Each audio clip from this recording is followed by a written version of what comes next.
نحمده ونصلي ونسلم على رسوله الكريم أما بعد فأعوذ بالله من الشيطان الرجيم بسم الله الرحمن الرحيم ألم تعلم أن الله يعلم ما في السماء والأرض إن ذلك في كتاب إن ذلك على الله يسير ويعبدون من دون الله ما لم ينزل به سلطانا وما ليس لهم به علم وما للظالمين من نصير وإذا تتلى عليهم آياتنا بينات تعرف في وجوه الذين كفروا المنكر يكادون يسطون بالذين يتلون عليهم آياتنا قل أفأنبئكم بشر من ذلكم النار وعدها الله الذين كفروا وبئس المصير صدق الله مولانا العظيم اللهم صل على سيدنا محمد وعلى آل سيدنا محمد وبارك وسلم۔ آج کے درس میں سورۃ حج کی آیت نمبر 70، 71 اور 72۔ گزشتہ آیات میں قربانی کا ذکر خاص طور پہ آیا ہے۔ اللہ رب العزت نے ارشاد فرمایا کہ ہم نے ہر امت کے لیے قربانی کا طریقہ مقرر کیا ہے تاکہ معلوم دنوں میں لوگ حلال مویشیوں کو اللہ کا نام لے کر ذبح کریں اور اس قربانی کو اپنی جان کا بدل سمجھیں اور اس طرح جذبہ قربانی کو زندہ رکھیں۔ جانور جب ذبح کیا جاتا ہے اللہ کا نام لے کر تو اس کا گوشت حلال ہے، اس کو کھایا جاتا ہے، اور جو جانور بغیر ذبح کیے ہوئے مر جائے اسے مردار کہتے ہیں اور وہ حرام ہے۔ مشرکین کا اعتراض تھا، کفار کا یہ اعتراض تھا کہ مسلمانوں کے ہاں یہ کس طرح کی بات ہے کہ جس کو یہ خود اپنے ہاتھ سے ذبح کر دیتے ہیں وہ تو ان کے لیے حلال ہے، اور جس کو اللہ تبارک و تعالی موت دے دیتی ہیں، جس مویشی کو، جس جانور کو، اس کو یہ حرام قرار دیتے ہیں۔ تو اللہ تبارک و تعالی نے اسی سلسلے میں یہاں پر ارشاد فرمایا کہ الم تعلم، اے مخاطب کیا تم نہیں جانتا؟ اگر یہ بات تمہیں ابھی تک معلوم نہیں ہے تو اب یہ بات جان لینی چاہیے اور اس پر قطعی یقین رکھنا چاہیے کہ ان اللہ یعلم ما فی السماء والارض، بے شک اللہ تعالی خوب جانتے ہیں جو کچھ آسمان اور زمین میں ہے۔ اس کا علم ہر چیز پر حاوی ہے، پروردگار عالم کا علم ہر چیز پر حاوی ہے۔ اللہ تبارک و تعالی ہر چیز کو جانتے ہیں، اور یہ صرف نہیں کہ وہ ذاتی طور پر ہر چیز کا علم رکھتے ہیں بلکہ ان ذالک فی کتاب، کائنات کی ہر چیز لوح محفوظ میں بھی درج ہے۔ یعنی اللہ رب العزت پوری کائنات کے رموز و احوال سے بخوبی واقف ہیں اور جانتے ہیں۔ اللہ رب العزت کے لیے نہ کسی بات کا علمی فیصلہ کرنا مشکل ہے اور نہ ہی عملی فیصلہ۔ ذبیحہ یعنی ذبح کیا ہوا جانور کیوں جائز ہے اور مردار کیوں حرام ہے، اس کا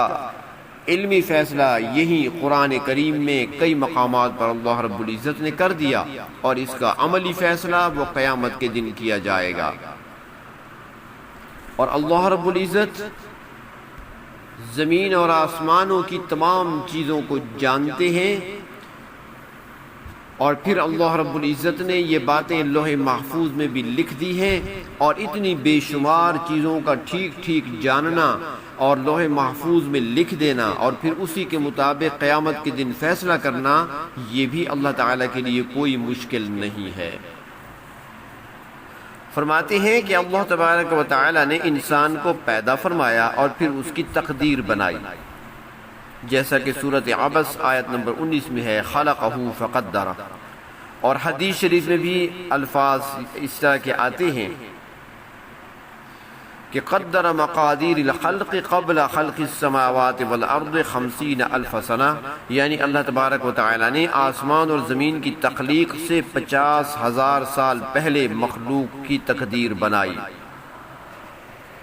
تفسیر معلم العرفان میں ہے کہ محدثین کرام فرماتے ہیں کہ تقدیر کو 3 حصوں میں تقسیم کیا جاتا ہے۔ پہلے نمبر پر تقدیر ارادی ہے، یعنی کائنات میں جو کام بھی واقع ہوتا ہے وہ اللہ تعالیٰ کی مشیت اور ارادے سے ہوتا ہے۔ اگر کوئی شخص یہ عقیدہ رکھتا ہے کہ اللہ تعالیٰ کی مشیت کے بغیر بھی کوئی چیز واقع ہو سکتی ہے تو پھر اس کا وہ عقیدہ مشرکانہ سمجھا جائے گا۔ تقدیر کی دوسری قسم وہ علمی تقدیر ہے، یعنی کائنات کی پیدائش سے پہلے ہی اللہ رب العزت ہر چیز کو جانتے تھے کہ فلاں چیز فلاں وقت پر ظاہر ہوگی اور فلاں واقعہ اس طرح پیش آئے گا۔ اس پر ایمان لانا بھی ضروری ہے، کیونکہ اللہ رب العزت کا فرمان ہے الا یعلم من خلق وهو اللطیف الخبیر،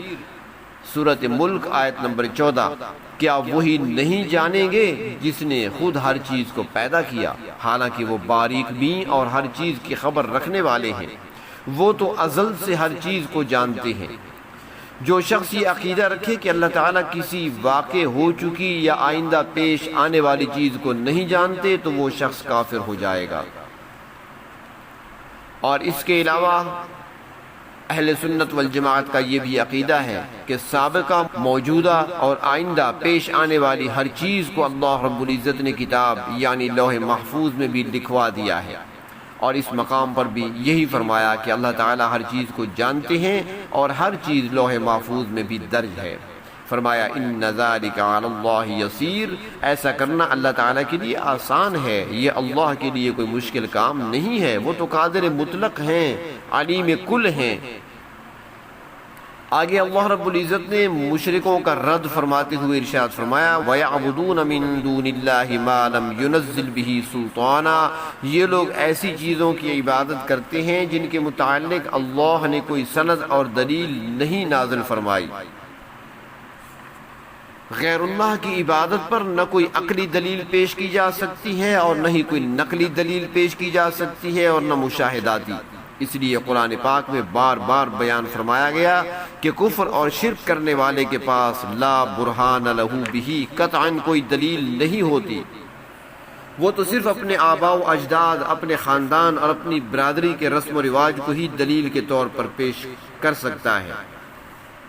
جس کے متعلق اللہ تبارک و تعالیٰ نے سورۃ بقرہ آیت نمبر 170 میں فرمایا اَوَلَوْ كَانَ آبَاؤُهُمْ لَا يَعْقِلُونَ شَيْئًا وَلَا يَهْتَدُونَ، اگرچہ ان کے آباء و اجداد بے علم اور غیر ہدایت یافتہ ہی کیوں نہ ہوں،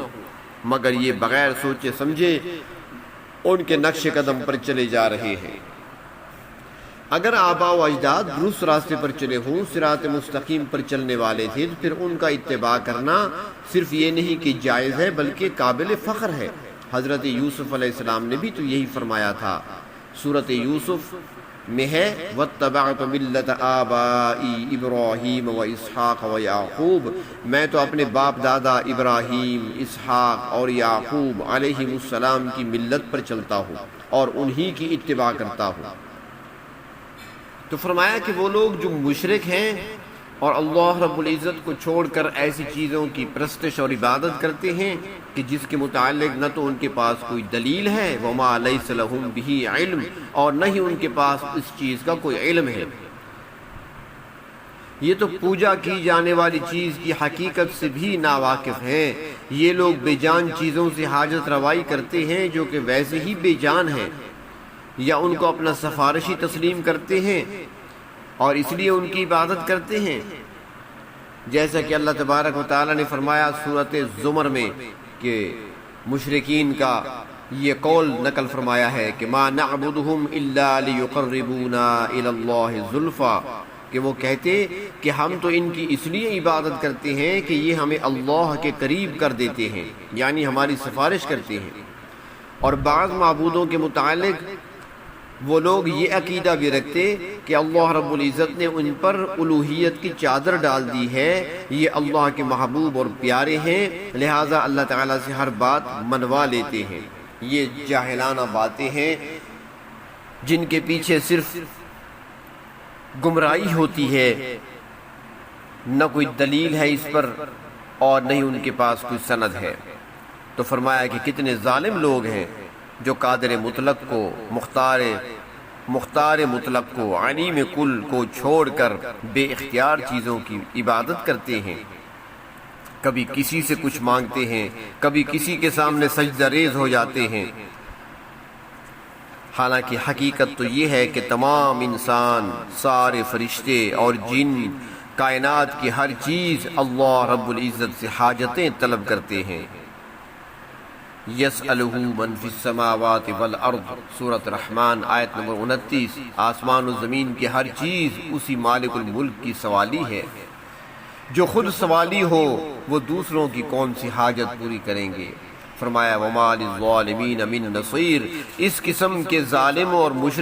مشرکوں کا کوئی مددگار نہیں ہوگا۔ اس سے بڑا ظلم کیا ہو سکتا ہے کہ اللہ رب العزت جیسی وحدہ لا شریک ذات کو چھوڑ کر مخلوق میں کرشمہ مانا جائے اور پھر مخلوق کے سامنے اپنی حاجتیں پیش کی جائیں، ان کے سامنے اپنی مرادیں رکھی جائیں، ان کے سامنے دامن پھیلایا جائے۔ فرمایا یہ ظالم لوگ ہیں جن کا پھر کوئی پرسان حال نہیں ہوگا۔ اللہ رب العزت نے کفار و مشرکین کی ایک بری حرکت یہ بھی بیان فرمائی کہ وَإِذَا تُتْلَى عَلَيْهِمْ آيَاتُنَا بَيِّنَاتٍ، جب ان کے سامنے ہماری واضح آیتیں پڑھی جاتی ہیں، تَعْرِفُ فِي وُجُوهِ الَّذِينَ كَفَرُوا الْمُنكَرَ، تو تم کافروں کے چہروں پر ناگواری کی اثرات محسوس کرو گے۔ آیات الہی کی تلاوت کافروں کے لیے پریشانی کا باعث بنتی ہے۔ اور سورۃ الزمر میں فرمایا کہ جب ان کے سامنے صرف اللہ کا ذکر کیا جاتا ہے تو ان کے دل بگڑ جاتے ہیں، اور جب اللہ کے سوا دوسروں کا ذکر کیا جائے تو وہ بڑے خوش ہوتے ہیں۔ شرک کرنے والوں کے لیے توحید کا مضمون ذرا خشک ہوا کرتا ہے، اور وہ اس نئی سے برداشت کر سکتے ہیں اور نہیں سنتے ہیں۔ وہ جھوٹی کرامتیں، جھوٹے قصے، بے بنیاد باتیں بڑے غور اور توجہ سے سنتے ہیں اور اس پر خوب سر ہلاتے اور جھومتے ہیں۔ حالانکہ ایمان والوں کو تو اللہ تبارک و تعالیٰ کی صفت سن کر خوشی ہونی چاہیے، اللہ تبارک و تعالیٰ کی آیات سن کر دل خوش ہو جانے چاہیے، اور دین کی تو جڑ اور بنیاد ہی توحید ہے۔ فرمایا یکادون یسطون بالذین یتلون علیہم آیاتنا، قریب ہے کہ یہ لوگ حملہ آور ہو جائیں ان پر جو ہماری آیتیں پڑھتے ہیں۔ اگر تاریخ انسانی کو دیکھا جائے تو ہر نبی کے دور میں مشرکین نے اپنے نبی پر حملہ کیا، وقت کے نبی کو جھٹلایا، ان کی تکذیب کی اور انہیں معاذ اللہ جادوگر کہا اور طرح طرح کی جسمانی اور روحانی اذیتیں پہنچائیں۔ حضرت نوح علیہ السلام کے ساتھ کیا سلوک کیا قرآن حکیم میں بیان ہو چکا۔ اسی طرح باقی انبیاء علیہ السلام ہیں، اور خود پیغمبر آخر الزمان صلی اللہ علیہ وسلم کو کون سی تکلیف تھی جو نہ پہنچائی گئی ہو، محض اس لیے کہ وہ کہتے تھے ان یقولوا ربنا اللہ، کہ ہمارا پروردگار اللہ ہے، ہم اللہ کے سوا کسی کو خالق، مالک اور عبادت کے لائق نہیں مانتے۔ سارے انبیاء علیہ السلام کا یہی ایک ہی پروگرام تھا اور ایک ہی اعلان تھا اور ایک ہی صدا تھی، اور پھر اسی جرم کی پاداش میں ان پر ظلم کیا جاتا رہا، یہاں تک کہ بعض انبیاء علیہ السلام کو شہید بھی کر دیا گیا۔ اور پھر انبیاء علیہ السلام کے بعد انبیاء علیہ السلام کے جو جانشین ہیں، جو ان کے سچے پیروکار ہیں، ان کے ساتھ بھی یہی رویہ ہر دور میں رکھا گیا۔ صحابہ کرام کی زندگیوں کو دیکھا جائے، تابعین کے واقعات کو پڑھا جائے، اور پھر اس کے بعد ہر دور میں علماء جو کلمہ حق ادا کرنے والے ہیں ان کی تاریخ کو دیکھا جائے کہ کس انداز سے ظلم کیا گیا، کلمہ حق برداشت نہ ہو سکا تو پھر کلمہ حق کہنے والے کو شہید کر دیا گیا، یا ان کو اذیتیں دی گئیں، ان کو تکلیفیں دی گئیں۔ تو ارشاد فرمایا اے پیغمبر صلی اللہ علیہ وسلم، قل آپ فرما دیجئے افأنبئکم بشر من ذالکم، کہ کیا میں بتلاؤں تم کو اس سے بھی بری بات، یعنی قرآن پاک کی آیات اور توحید الہی کا بیان سن کر پریشان ہونے سے بھی زیادہ بری چیز النار، دوزخ کی آگ ہے۔ وعدہ اللہ الذین کفروا، جس کا اللہ تعالیٰ نے کافروں کے ساتھ وعدہ کر رکھا ہے کہ وہ ان کو ضرور اس آگ میں ڈالیں گے۔ آج تو ان کو اللہ رب العزت کی آیات پسند نہیں آتی، مگر قیامت کا دن آنے والا ہے جب ان کا ٹھکانہ دوزخ کی آگ ہوگا، وَبِئْسَ الْمَصِيرُ، اور یہ لوٹ کر جانے کی بہت ہی بری جگہ ہے، جو اللہ رب العزت کے غضب اور قہر کا مقام ہے، اور یہ اسی مقام میں داخل کیے جائیں گے۔